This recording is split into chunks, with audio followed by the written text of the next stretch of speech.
성경은 종이에 활자가 인쇄되어 있는 책입니다.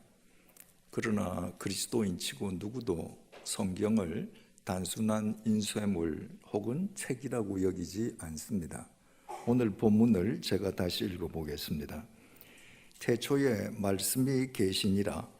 이 말씀이 하나님과 함께 계셨으니 이 말씀은 곧 하나님이시니라. 그가 태초에 하나님과 함께 계셨고 만물이 그로 말미암아 지은 바 되었으니 지은 것이 하나도 그가 없이는 된 것이 없느니라. 하나님이 곧 말씀이시라는 것입니다. 천지를 창조하신 말씀, 그 말씀이 하나님이시라는 겁니다. 그 말씀이 말씀으로 당신이 어떤 분인지 계시해 준 책이 성경이라는 거예요. 그래서 그리스도인들은 성경을 단순한 인쇄물이나 책이라고 말하지 않고 거룩할 성자에 글 경자를 써서 성경이라고 말합니다. 거룩한 경전이라는 말이에요. 그럼 여기에서 우리는 두 가지 사실을 깨닫게 됩니다. 첫째로, 하나님께서 말씀이시라면, 그리고 말씀이신 당신을 말씀으로 우리에게 계시해 주신 책이 성경책이라면, 이 성경 말씀을 읽지 않고 통하지 않고는 하나님을 알 도리가 없다는 겁니다. 여러분들께서 신앙생활을 얼마나 오래 하셨든지 상관없이 창세기부터 요한계시록까지 이 성경 내용을 온 정신을 집중해서 단 한 번이라도 정독해 본 적이 없는 분은 지금 마음속으로 손을 한번 들어보십시오. 제가 그분들에게 묻겠습니다. 여러분들은 지금 뭘 믿고 있습니까? 누구를 믿고 있습니까? 하나님이 말씀인데 그 말씀을 보지도 않고 그 말씀을 들어보지도 않고 어떻게 하나님을 믿습니까? 젊은 청춘 남녀가 서로 마주 앉아서 소개팅으로 서로 처음 만납니다. 이 남자가 어떤 남자인지, 이 여자가 어떤 여자인지 서로 대화를 통해서 알 수 있습니다. 말은 존재의 집이거든요. 그 사람이 어떤 말을 하느냐에 따라서 그 사람의 인격, 정서, 성품을 알게 됩니다. 그런데 서로 이야기를 하면서 그의 이야기, 대화 내용을 한 번도 경험해보지 않고 얼굴이 잘생겨서 돈이 많아서 반해서 나는 결혼하겠다.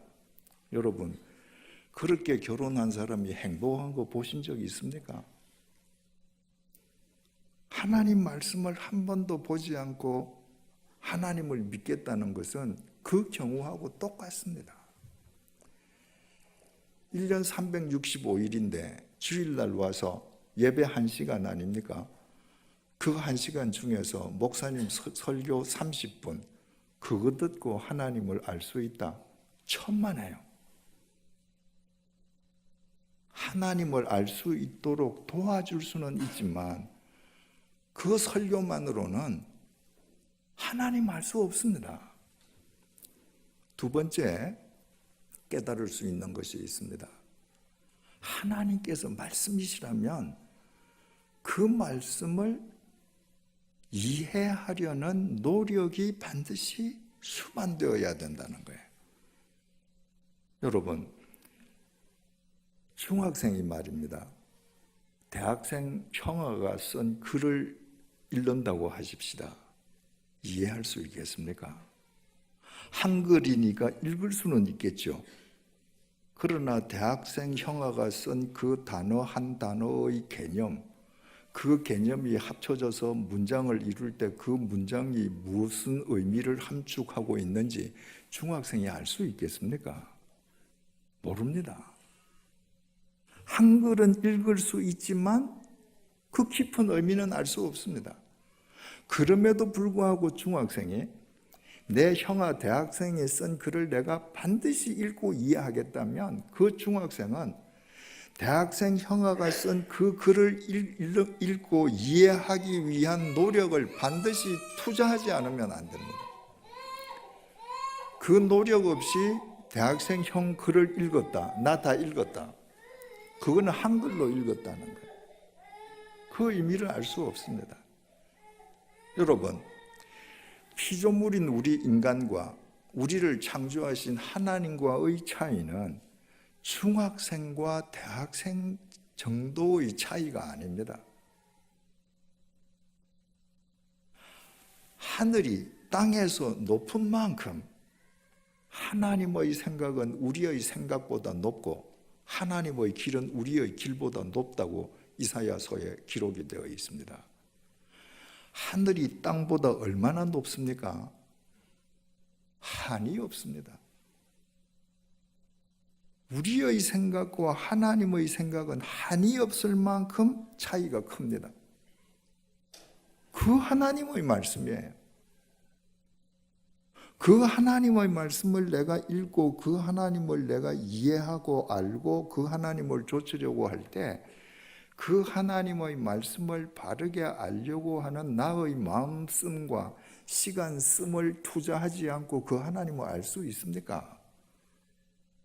성경으로 한글로, 눈으로 한글로 된 글은 읽을 수 있지만 하나님의 뜻을 알 수 없는 겁니다.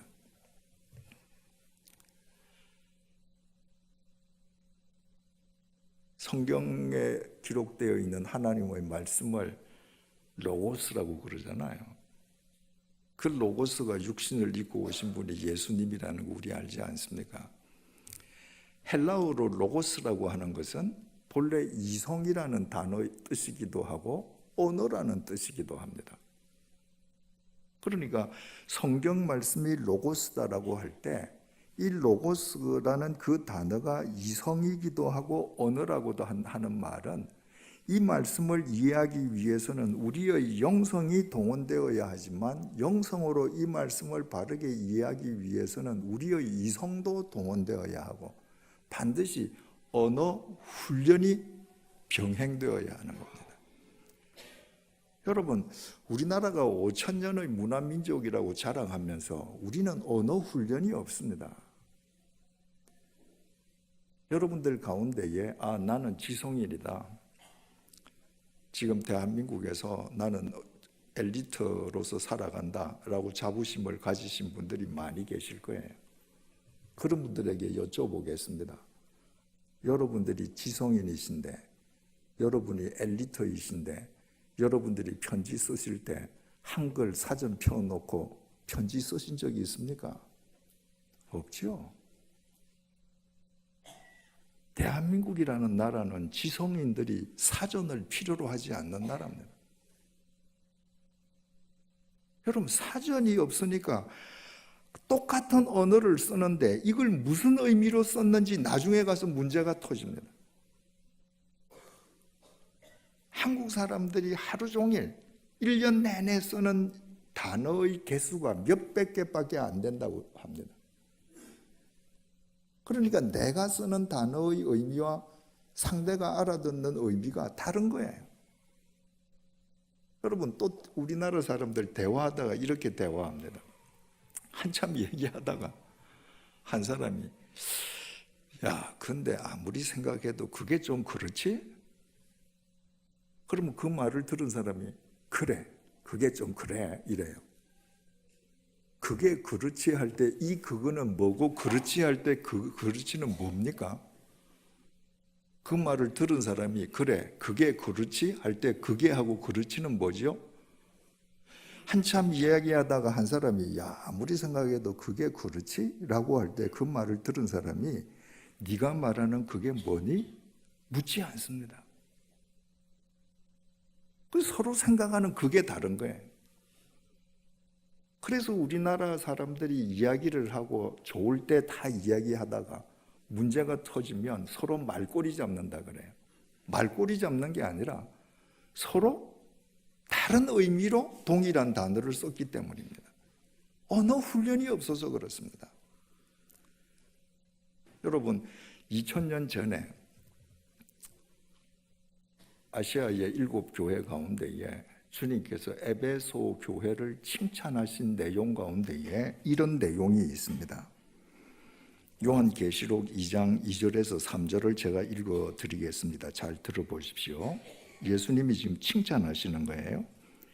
내가 네 행위와 수고와 네 인내를 알고 또 악한 자들을 용납하지 아니한 것과, 그러니까 주님께서 네가 행한 행위, 수고, 내 인내, 악한 것은 어떤 것도 용납하지 않은 거 내 다 안다. 그러면서 그 다음 칭찬 내용이 이렇습니다. 자칭 사도라 하되 아닌 자들을 시험하여 그의 거짓된 것을 내가 드러낸 것과. 2000년 전에 거짓 사도들이 많았습니다. 짝퉁 목사가 많았습니다. 교인들을 위해서 자기를 희생하는 것이 아니라 교인들을 이용해서 자기 배를 불리는 가짜 목사들이 많았습니다. 그 가짜 목사들은 자기 배를 불리기 위해서 진리를 전하는 것이 아니라 마치 아론이 금송아지를 만들어 놓고 하나님이라고 말하듯이 듣기 좋은 얘기만 하는 거예요. 그런데 에베소 교회는 그런 가짜 목사들이 와서 설교를 하면 그들을 시험했습니다. 테스트했습니다. 무엇으로? 하나님의 말씀으로. 네 이 구절을 한번 해석해봐라. 너 왜 그렇게 해석해? 네가 말한 그 개념이 과연 이 성경의 개념하고 맞니? 그 가짜 목사들을 테스트해서 그의 거짓된 것을 내가 드러낸 것을 내가 안다. 그 가짜 목사의 거짓된 것을 세상에 들통나게 한 것, 그거 잘했다. 주님께서 칭찬하신 거예요. 여러분, 2000년 전에 헬라어를 쓰던 그 로마 제국 시대의 사람들에게 있어서 배운다 하는 사람에게는 언어 훈련이 필수적입니다. 어떤 단어를 사용하면 이 단어가 개념이 뭔가 반드시 그 단어에 대한 선 이해를 갖고 대화하고 문장을 읽는 거예요. 그러니까 가짜 목사가 가짜 설교한다. 금방 들통나는 거예요. 여러분, 한국에 왜 이렇게 이단이 많습니까? 여러분들 기독교 TV나 뭐 CTS, CBS 한번 틀어보십시오. 그런 기독 방송들이 돈을 받고 틀어주는 목사님들 설교 가운데에 설교가 아닌 설교들이 있습니다. 그런 설교를 믿고 그 교회 다니는 교인들이 있어요. 왜? 이 하나님의 말씀이 무슨 의미인지 이것을 바로 깨달으려는 마음씀과 시간씀이 없기 때문입니다. 그러니까 귀에 듣기 좋도록 욕망을 부추겨주면 아멘 아멘 하고 따라가는 겁니다. 그러니까 이단 천국이 됐습니다. 제가 또 여쭤보겠습니다. 여러분, 긍휼이 뭡니까? 자비가 뭡니까? 인애가 뭡니까? 여러분들 아이가 엄마 긍휼이 뭐예요? 라고 물었을 때 여러분들 구체적으로 설명할 수 있습니까? 못하지요. 평생을 예수 믿으면서도 긍휼이 뭔가 한 번도 여러분들 질문 안 해본 거예요. 그러니까 하나님의 말씀의 뜻을 바르게 알기도 어렵고 자칫 잘못하면 인간의 귀를 즐겁게 하는 이단 사설에 미혹당하기도 쉬운 것입니다. 어떤 사물이나 어떤 대상에 대한 인식은 반드시 세 단계를 거치게 되어 있습니다. 첫 번째 인식의 단계는요, 눈에 보이는 것을 보이는 대로 인식하는 것입니다. 어린아이 경우에는 가장 자연스럽습니다. 그 단계가. 그냥 눈에 보이는 대로 보고, 아, 이거는 고모, 이거는 시어, 맛보고, 이거는 달다, 이건 쓰다. 느끼는 대로 해. 성인이 된 사람이 눈에 보이는 것을 보이는 대로만 판단하고 그친다. 그 사람은 사려 깊은 삶을 살 수 없습니다. 왜냐하면 눈에 보이는 것 때문에 내 인생이 휘둘리면서 매일 일희일비하게 되거든요. 두 번째 인식의 단계는 눈에 보이는 것을 보면서 그것뿐만이 아니라 눈에 보이는 것을 통해서 눈에 보이지 않는 배후 이면의 것을 보는 단계입니다. 이 단계의 사람은 훨씬 사려 깊은 삶을 살 수 있습니다. 그 사람은 밖에 보이는 외양만 보는 것이 아니라 그 외양 속에 감추어진 본질을 꿰뚫어 보는 눈을 가지는 사람이거든요. 근데 그게 마지막 단계가 아닙니다. 세 번째 단계는 눈에 보이는 것을 보는 첫 번째 단계, 그 눈에 보이는 것 너머에 있는 배후의 것을 보는 두 번째 단계를 뛰어넘어서 그것을 통해서 깨달은 것을 자기 삶에 적용시키는 사람입니다. 이 사람이 세월이 흘러갈수록 삶이 바람직한 방향으로 진보하게 되어 있습니다. 예를 들어서 설명을 해보겠습니다. 요즘 신문을 보면 얼마나 한심한 이야기가 많이 보도됩니까? 정말 한심합니다. 그런데 그 한심한 기사를 보고 아유 이 나쁜 사람들, 그리고 신문 덮어버린다. 그러면 그 첫 번째 단계 사람, 그런 분은 일평생 신문 보고 그렇게 욕하고 화만 내고 끝나는 거예요. 두 번째 단계는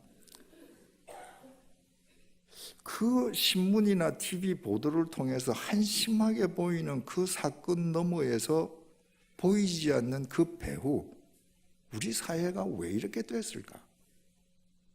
왜 정부가 바뀔 때마다 똑같은 문제가 이렇게 반복되는가? 저 사람들 문제가 아니라 우리 사회가 이렇게 되기까지의 내 자신도 원인 제공자가 아닌가? 그 너머를 보는 것이 두 번째 단계입니다. 세 번째 단계는 이 형편없는 이 사회에서 일어나는 일들을 보면서 이게 결국 내 문제가 아닌가를 느끼는 두 번째 단계를 넘어서 그러면 내가 이런 시대 속에서 어떻게 살아갈 것인가? 지금 우리 사회에서 일어나는 온갖 비리 이런 것들이 지나온 세대의 사람들이 뿌려온 씨앗들이 열매 맺는 것이라면 지금부터라도 누군가 바른 열매를 뿌려야 10년, 50년 후에 우리 자식들 대해서는 바른 열매를 거두지 않겠는가? 그러면 모든 사람이 시류를 따라가더라도 나 혼자만이라도 뿌려야 할 씨를 바로 뿌리자. 이게 세 번째 단계입니다. 그런 사람이 많아질 때 우리 사회가 새로워지겠죠. 성경을 보는 것도 똑같습니다. 성경을 보는 것도 이 세 단계를 거쳐야 합니다.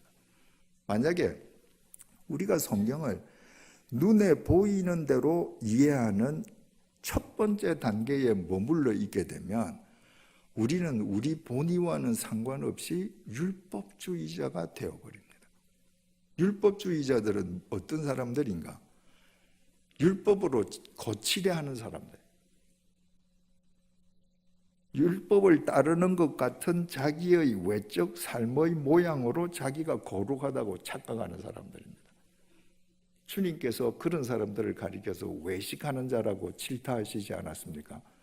바깥 외자에 치장할 식자. 이 말씀으로 바깥만 치장하는 겁니다. 십계명 제7계명이 간음하지 말라는 계명입니다. 2000년 전에 바리새인들, 서기관들, 유대인들은 말입니다. 그 7계명 간음하지 말라는 계명 앞에서 아주 떳떳했습니다. 왜냐하면 나는 여자하고 몸을 섞어서 동침한 적이 한 번도 없어요. 간음이라는 그 사전적인 의미, 그 의미대로 불륜을 저지른 적이 한 번도 없습니다. 여러분, 2000년 전은 철저한 가부장, 남성 중심의 사회 아닙니까? 오늘날처럼 계명천지에서도 미투 운동이 일어난 것이 겨우 몇 년 전에 미국에서부터 시작되어서 이제 우리 한국에서 일어나지 않습니까? 2000년 전에 그 남성 중심의 사회에서 남자들은 여자들 그냥 희롱하는 거예요. 그냥 추행하는 거예요. 그런데 나는 사전적인 의미, 이 여자하고 몸을 썼고 동침은 안 했어요. 그게 난 간음 안 한 겁니다. 난 떳떳한 거예요. 내가 간음하지 않았기 때문에 나는 거룩하다고 외식하면서 사는 거예요. 그들을 가리켜서 주님께서 이렇게 말씀하셨습니다. 마태복음 5장 27절에서 28절입니다. 또 간음하지 말라 하였다는 것을 너희가 들었으나 나는 너희에게 이르노니 음욕을 품고 여자를 보는 자마다 마음에 이미 간음하였느니라. 예수님께서는 두 번째 단계를 보여주는 거예요. 너희들은 지금 여자 남자가 몸을 썩고 동침하는 그 행위, 눈에 보이는 그것만 보지. 아니야. 그거는 결과야. 그 이전에 네 마음속에 음욕이 가득 차 있지. 네 마음속으로 지금 수없이 간음 저지르지. 넌 이미 간음한 거야. 눈에 보이는 간음 행위, 그 배후에 마음속의 음욕 두 번째 단계를 주님께서 꼬집어 주신 거예요. 거기에서 그치시지 않았습니다. 마태복음 5장 29절에서 30절을 들어보십시오. 만일 네 오른 눈이 너로 실족하게 하거든 빼어 내버리라. 내 백체 중 하나가 없어지고 온 몸이 지옥에 던져지지 않는 것이 유익하며 또한 만일 내 오른손이 너로 실족하게 하거든 찍어 내버리라. 내 백체 중 하나가 없어지고 온 몸이 지옥에 던져지지 않는 것이 유익하니라. 만약에 네가 지금 음욕을 보고 여자를 남자를 희롱하고 추행하려고 하냐? 그러면 네 눈 뽑아버리라. 네 팔 팔뚝 찍어버려라. 이 주님께서 도끼를 들고 네 팔 찍어라 이 말이 아니지 않습니까? 이미 세 번째 단계를 얘기하시는 거예요. 네가 첫 번째 사전적인 간음 행위만 네가 안 했다고 따지면 너는 율법주의자, 외식하는 자가 된다. 네 마음속에 있는 음욕, 거기서부터 간음은 이미 시작되었다. 그러므로 네 마음속에 음욕을 품게 하는 주위의 모든 것을 네 스스로 끊어버려라. 네 삶을 성결하고 거룩하게 네가 지키지 않으면 너는 언제든지 죄성을 가진 인간이므로 간음할 수 있다. 세 번째 단계를 보여주신 것입니다. 이처럼 하나님의 말씀도 우리가 보면서 눈에 보이는 말씀, 그 너머에 보이지 않는 그 이 말씀과 연결된 말씀, 그리고 그 말씀을 통해서 나에 대한 적용의 실천, 이 세 단계가 이루어질 때 그 말씀이 우리를 살리고 우리를 거룩하게 하는 생명의 힘이 되는 것입니다. 하나님의 말씀에 대해서 이 세 단계의 인식의 단계를 거칠 때 하나님의 말씀 안에서 이 세 단계의 인식 단계를 고치는 방법이 있고 외부의 도움을 받아서 이 세 단계의 인식을 고치는 방법이 있습니다. 먼저 하나님의 말씀 안에서 이 세 단계의 인식의 과정을 고치는 경우의 예를 한번 확인해 보십시다. 사도행전 3장 1절에서 10절을 우리 한번 같이 찾아보실까요?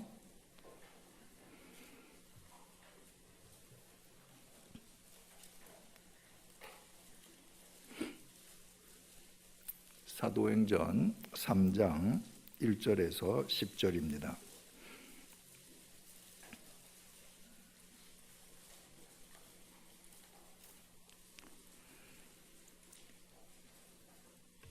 우리 같이 읽어보십시다. 시작. 제9시 기도 시간에 베드로와 요한이 성전에 올라갈새 나면서 못 걷게 된 이를 사람들이 메고 오니 이는 성전에 들어가는 사람들에게 구걸하기 위하여 날마다 미문이라는 성전문에 두는 자라.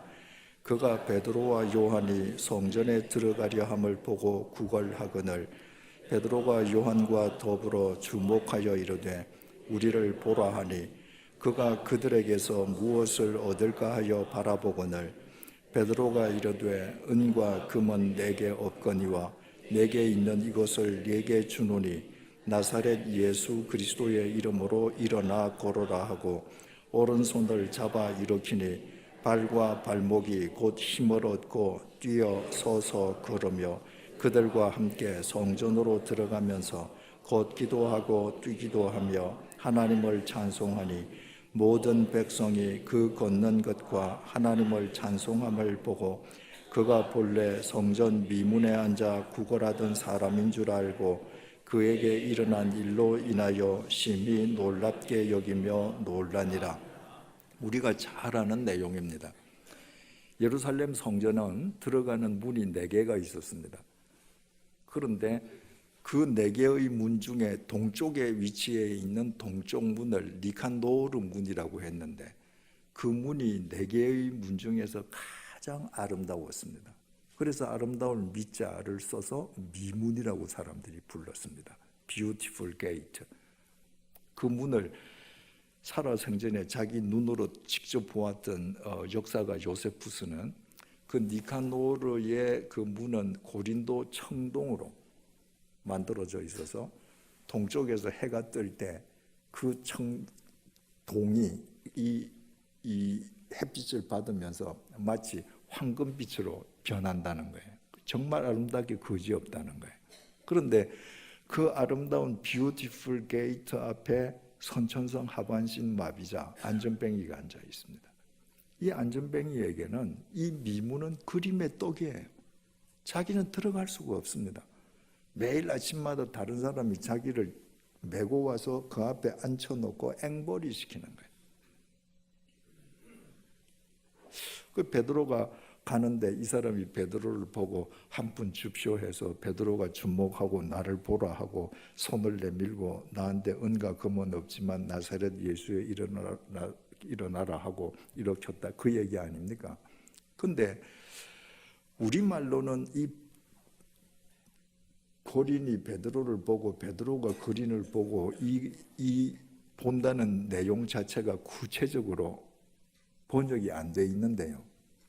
헬라 말로는 전부 다른 동사로 정확하게 구분이 되어서 표현이 되어 있습니다. 먼저 베드로와 요한이 기도 시간에 맞추어서 성전으로 들어가려고 미문 앞을 지나가는데 이 안전뱅이 고린이 먼저 베드로를 보고 구걸을 했습니다. 한 푼 줍쇼 했습니다. 그 고린이 베드로를 본 것은 에이도라고 기록이 되어 있습니다. 그 영어로 to see예요. 그 단어의 특성은 그저 내 망막에 내 눈에 들어오니까 그저 볼 뿐 내가 특별히 의미를 두지 않는 거예요. 자, 예를 들어서 여러분들 아침에 오늘 예배당에 오시면서 여러분들 앞으로 자동차들 많이 지나갔죠. 행인들 많이 지나갔죠. 분명히 보셨죠. 근데 자동차 몇 대 지나갔는지 아십니까? 모르죠. 왜냐하면 보긴 봐는 그냥 A도 보긴 보는데 내가 의미를 두지 않기 때문입니다. 만약에 여러분들이 오시면서 내가 오늘 교회에 갈 때까지 내가 만나는 자동차를 내가 세어보리라 도대체 몇 대가 지나가는지 의미를 두신 분은 그 대수를 기억할 겁니다. 이 거지는 평생 그 자리에 앉아서 사람들이 앉혀주면 자기 앞에 누군가가 지나가는 인기척만 나면 아무 의미 없이 습관적으로 눈을 들고 한 푼 줍쇼 하는 사람입니다. 그게 에이도예요. 이 거리는 베드로를 보고 시뻘건 눈을 뜨고 평소 습관대로 한 푼 줍쇼 그랬는데 그 말을 듣고 베드로가 걸어가다가 그 거린을 아테니조 했습니다.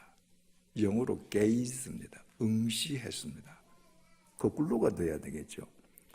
거린이 지나가는 행인한테 뭐 돈을 좀 받을까 하고 거린이 행인을 응시하고 행위는 뭐 본척 만척 지나가야 될 것 같은데 이 거리는 그냥 힘을건 눈으로 한 푼 줍쇼 했는데 그 말을 들은 베드로가 멈추어 서서 응시했습니다.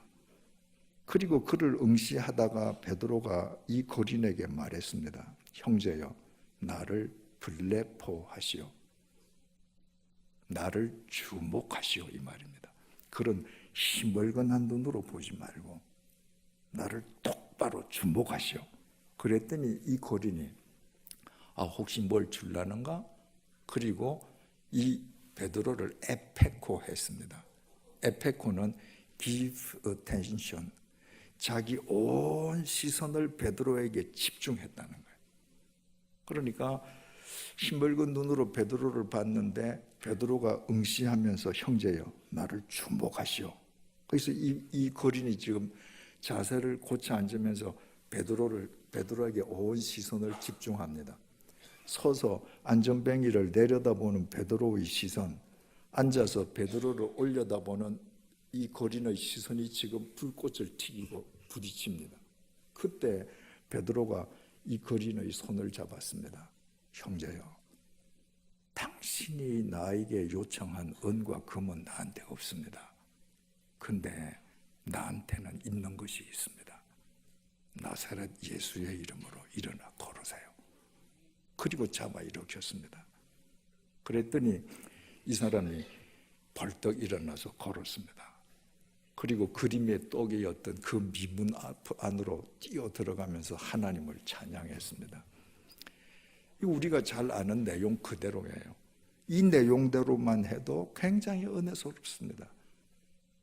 믿음은 멈춥니다. 이때 베드로가 멈추지 않았으면 이 역사는 일어나지 않습니다. 베드로는 가다가 그 이야기를 듣고 멈추어서 응시했다. 믿음은 시선이다. 내가 지금 뭘 보는가에 따라서 역사가 달라집니다. 베드로는 그 거린을 응시한 겁니다. 그 순간에 주님의 역사가 일어나는 거죠. 굉장히 은혜롭습니다. 그런데 이건 첫 단계예요. 이 본문 속에서 우리가 볼 수 있는 것을 본 거예요. 그러면 이 본문을 놓고 이 본문 배후에 보이지 않는 두 번째 단계로 넘어가 보십시다. 우리가 어제 기도에 대해서 마태복음 8장 1절부터 15절 봤는데 마태복음 8장 14절에서 15절 보니까 베드로 집에 누가 살고 있었습니까? 장모가 살고 있었습니다. 장모가 베드로 집에 살고 있었다는 것은 베드로는 총각이 아니었다는 말입니다. 베드로에게는 아내가 있었습니다. 베드로는 가장인 거예요. 자기 처자식만 먹여 살릴 뿐만 아니라 처가 장모까지도 부양해야 되는 무거운 경제적인 책임을 진 가장입니다. 근데 지금 이 베드로가 뭐래요? 형제요, 나는 은과 금은 없습니다. 베드로가 고기 잡아서 식구들 먹여 살리는 가장인데 주님을 만나는 즉시로 배금을 내버렸습니다. 난 더 이상 은금을 쫓는 삶 안 살래. 그러고 돈 한 푼도 안 생기는데 예수 쫓아다닙니다. 이때 만약에 베드로 아내가 베드로 발목을 잡으면 어떻게 됩니까? 당신 지금 뭐 정신이 있나? 가서 그물질해. 금과 은 벌어와. 내 자식들 어떻게 키울래? 우리도 다른 집처럼 좀 아파트 평수 좀 넓은 데서 살자. 우리도 자동차 좀 바꾸자. 여러분, 부부 가운데 한 사람이 아무리 거룩한 뜻을 갖고 있어도 한 명 남은 배우자가 그 배우자의 발목을 잡고 끌면요, 도리 없습니다. 이 베드로가 가장이고 고기 잡아서 먹여 살려야 되는 가장이 그물과 배를 버려두고 나는 은과 금은 이제 내게 인생의 목표가 아니야. 오직 나사렛 예수야 할 때 베드로가 그렇게 살 수 있었던 것은 여보, 당신 그렇게 사시오. 자식들, 내 친정엄마 내가 책임질게. 베드로 아내의 도움 없이는 사도행전 3장 1절 10절의 이 역사는 불가능합니다. 나중에 보면 고린도에 바울 사도가 편지를 쓰면서 나도 게바처럼 아내를 데리고 다닐 권리가 없는 줄 아느냐, 이렇게 쓴 내용이 있습니다. 그러니까 베드로가 나중에 나이가 든 뒤에 이 베드로 아내가 자기 자식들을 다 여자가 부양을 다 한 다음에 나이가 들고 그 아이들이 다 성인이 된 다음에는 베드로가 전도 다닐 때 같이 전도를 다닌 거예요. 그리고 자식을 키울 때는 자기가 지금 책임지는 겁니다. 남편이 예수 따라갈 수 있도록. 그러니까 여러분들 이 마태복음 8장 14절 15절에 베드로의 아내가 있다는 것을 알고 사도행전 3장 1절을 보십시오. 베드로가 그 거린에게 손을 내밀 때, 그 거린을 응시할 때 베드로 혼자 보는 게 아닙니다. 베드로 마음속에서 베드로의 아내도 베드로와 함께 그 거린을 응시하는 겁니다. 베드로가 그 거린의 손을 잡고 형제여, 나한테 은과 금은 없습니다. 그러나 나한테 당신에게 줄 게 있습니다. 나사렛 예수의 이름으로 일어나 걸으세요. 할 때 그 베드로 안에서 베드로 아내도 같이 손을 내민 거예요. 절대 베드로 혼자 한 게 아닙니다. 베드로 부부가 함께 한 겁니다. 우리는 늘 베드로만 생각합니다. 하나님 나라에서 하나님께서 이 베드로의 모든 행한 일을 두고 상을 주신다면 저는 베드로 아내에게 더 큰 상을 주셨거나 베드로와 똑같은 상을 주셨으리라고 저는 믿습니다. 베드로 아내 덕분에 베드로가 가능했거든요. 이것이 두 번째 단계. 그러면 세 번째 단계. 우리 부부관계는 어떤가? 우리 가정은 어떤가? 우리는 내 아내가 주님을 좀 더 열심히 믿겠다는데 내가 지금 발목 잡는 거 아닌가? 내 남편이 공직에 있으면서 예수 때문에 뇌물도 안 받고 봉급으로 살라고 하는데 내가 남편에게 자꾸 등 떼미는 거 아닌가? 여러분 한번 생각해 보십시다. 만약에 우리 예수 믿는 모든 가정이 베드로와 베드로 아내처럼 살아간다면 우리의 가정을 통해서 왜 이 시대의 영적 안전뱅이들이 일어나지 않겠습니까? 우리의 가정이 생명의 통로가 되지 않겠습니까? 우리의 가정이 생명의 통로가 되지 않는다면 남편과 아내 둘 중에 한 사람 혹은 둘 다 베드로나 베드로 아내처럼 못 살기 때문인 것이죠. 이것이 이 사도행전 3장 1장 10절 이 본문을 놓고 성경 안에서 세 단계를 거쳐서 인식해 본 예를 우리가 확인해 봤습니다. 두 번째 예는 성경의 구절을 볼 때 성경 바깥의 도움을 받아서 세 단계로 진전해 나가는 겁니다. 마태복음 16장 13절에서 18절을 우리 같이 한번 찾아보겠습니다. 마태복음 16장 13절에서 18절입니다.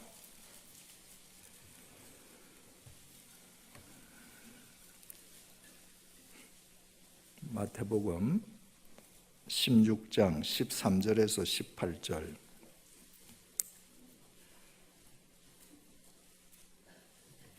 자, 시작 같이 읽읍시다. 예수께서 빌립보 가이사랴 지방에 이르러 제자들에게 물어 이르시되 사람들이 인자를 누구라 하느냐? 이르되 도로는 세례 요한, 도로는 엘리야, 어떤 이는 예레미야나 선지자 중에 하나라 하나이다. 이르시되 너희는 나를 누구라 하느냐?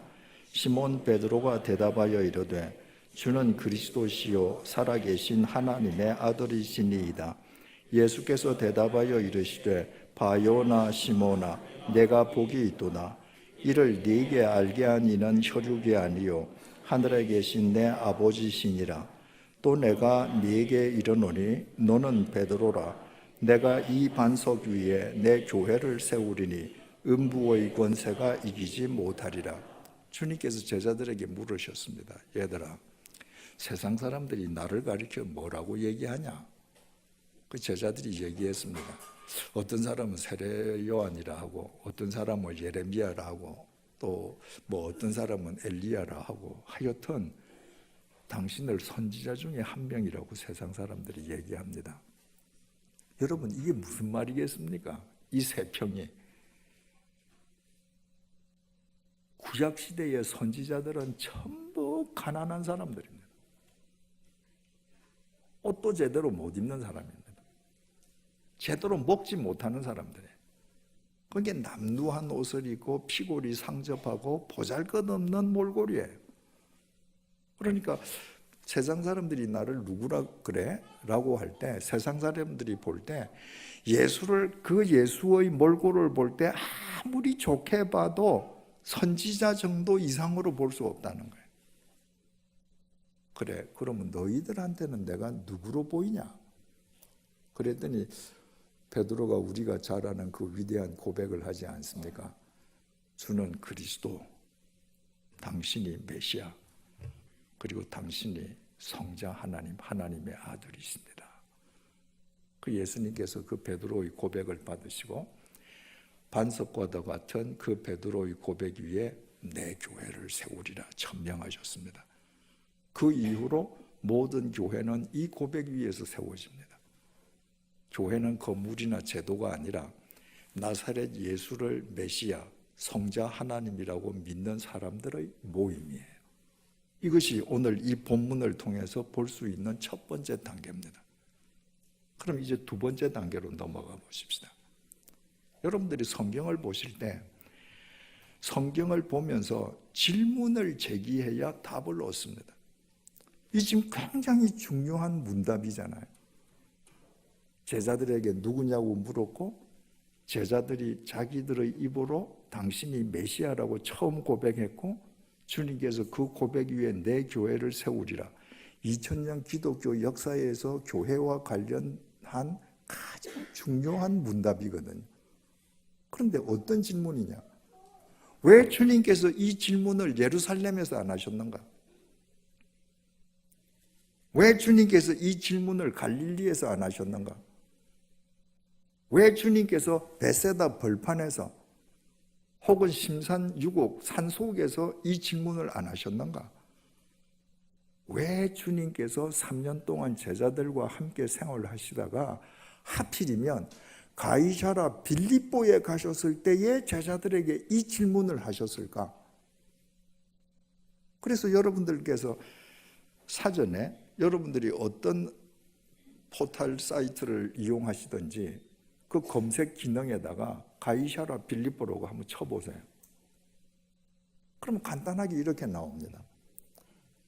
분봉왕 헤롯 빌립이 로마 황제 카이사르를 위해서 지은 신도시로 로마 황제 카이사르와 자기 이름 필립을 붙인 도시, 이렇게 나옵니다.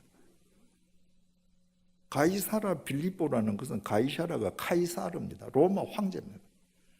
거기에 필립이 자기 이름을 붙여서 가이사랴 빌립보라고 그런 거예요. 2000년 전에 로마 제국에 로마 황제의 칭호를 붙이는 도시는 여러 도시가 있었습니다. 그러나 아무 도시나 붙일 수 없습니다. 로마 황제의 칭호나 이름을 붙이기 위해서는 몇 가지 조건이 충족되어야 하는데요. 그 도시의 규모가 대도시여야 합니다.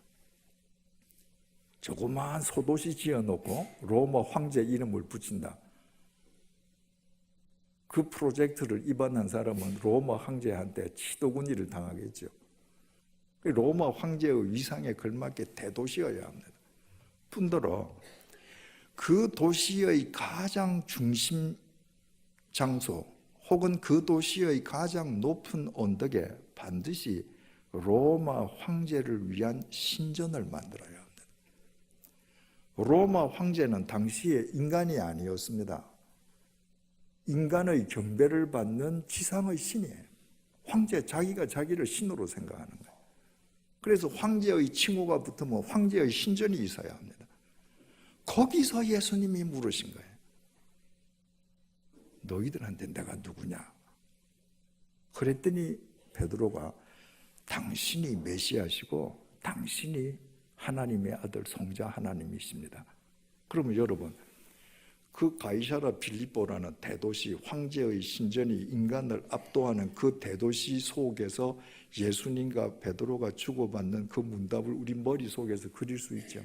그럼 베드로가 답한 이 뜻이 뭡니까? 주님, 저 황제의 신전에서 인간의 경배를 받는 로마 황제가 하나님이 아닙니다. 나사렛 예수, 당신이 하나님입니다.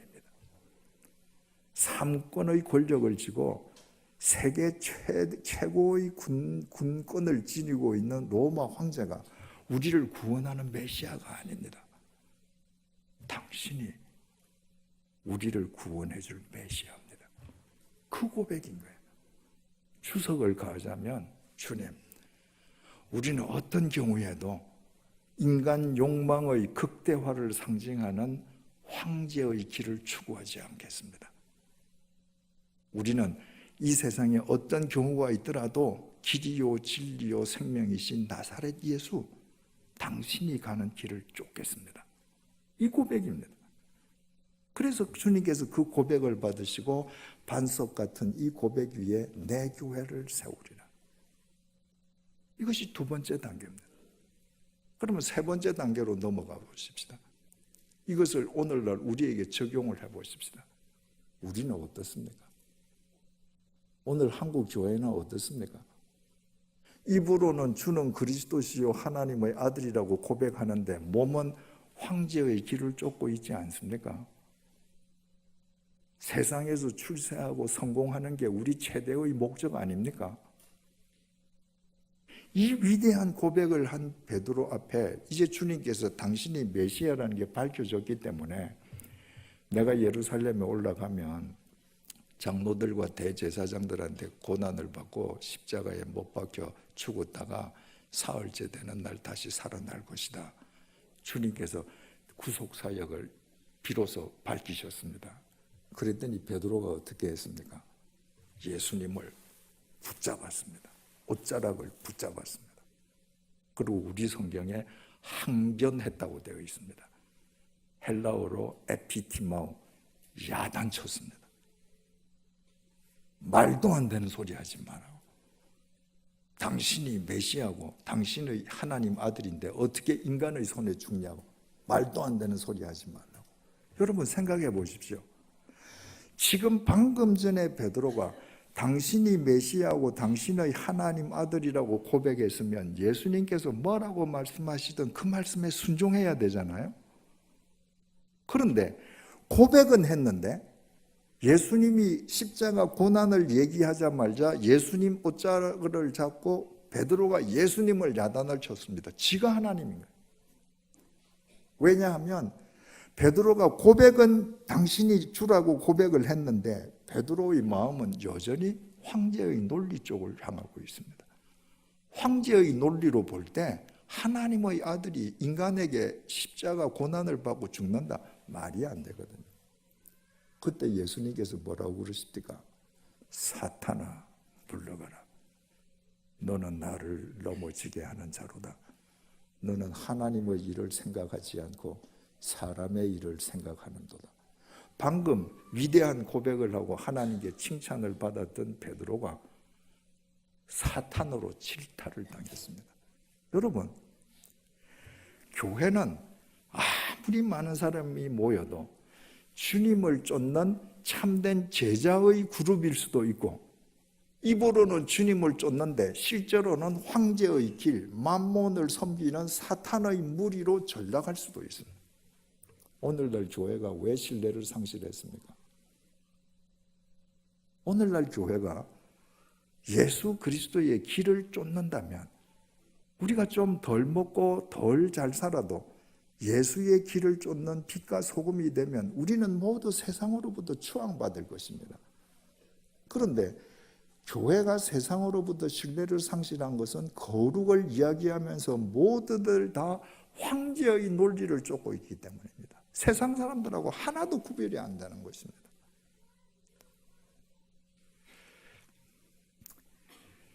사무엘상 2장 30절 하반절입니다. 나를 존중히 여기는 자를 내가 존중히 여기고 나를 멸시하는 자를 내가 경멸하리라. 하나님 말씀입니다. 나를 존중히 여기는 자를 내가 존중하게 여길 것이고 나를 경멸하는 자를 내가 멸시할 것이다. 여러분, 이때 나 하나님이 누구세요? 말씀입니다. 네가 내 말씀, 하나님의 말씀을 존중히 여기면 결과적으로 네 삶이 존중하게 되고, 네가 내 말씀을, 하나님의 말씀을 경홀히 여기면 너는 허망한 욕망으로 네 인생을 갉아먹으면서 결국은 네 인생을 경홀히 내버리는 결과를 맞을 거다. 그 말씀입니다. 여러분, 우리가 하나님의 말씀을 더 깊이 이해하고 하나님의 말씀을 더 깊이 좇는 것은 결코 하나님을 위해서가 아닙니다. 나 한 사람이 하나님 말씀 쫓지 않는다고 하나님에게 손해될 것 하나도 없습니다. 그런데 내가 하나님의 말씀을 쫓지 않고 살면 나는 내 욕망으로 내 인생을 허망하게 갉아먹다가 공동묘지에서 한 줌의 흙으로 끝나버립니다. 우리가 하나님의 말씀을 더 깊이 묵상하고 그 말씀대로 더 우리가 쫓아야 하는 것은 결과적으로 그 말씀으로 우리의 삶을 존귀하게 빚어가기 위함입니다. 사랑하는 교우 여러분, 하나님의 말씀을 경홀히 여기지 마십시오. 하나님의 말씀을 쉽게 여기지 마십시오.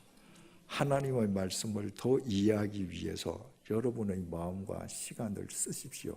쓰는 만큼 하나님께서 말씀으로 응답해 주실 것이고 결과적으로 그 말씀 안에서 여러분의 삶은 존귀한 삶으로 귀결될 것입니다. 기도하겠습니다. 주님, 우리가 하나님을 믿는다고 고백하면서 하나님의 말씀 그 한 단어, 한 구절, 한 문장을 깊이 이해하려는 마음씀과 시간씀에는 소홀했습니다. 그렇게 하고도 우리의 욕심을 하나님께 투사해서 우리의 욕심이 만든 하나님의 허상을 마치 하나님인 것처럼 붙들고 살아왔습니다. 우리의 어리석음을 깨닫게 해주셔서 정말 감사합니다. 하나님 말씀 앞에서 피조물인 우리 인간들이 겸손하게 해주시기를 간구합니다. 하나님의 말씀을 매일매일 한 말씀 좀 더 깊이 알아가기 위해 우리의 온 정성을 다하게 해주시기를 간구합니다. 주님의 말씀을 존중히 여기고 더 깊이 이해하는 것은 결국 내 인생을 주님 안에서 반석 위에 견고하게 세워가는 것임을 잊지 않도록 도와주시기를 간구합니다. 그와 같은 우리의 삶이 이 세상의 빛이 되고 소금이 되게 해주셔서 주님의 말씀을 쫓아 사는 우리로 인해 이 땅이 살만한 땅으로 소생되어 가게 하여 주시옵소서. 예수님 이름으로 기도드립니다. 아멘.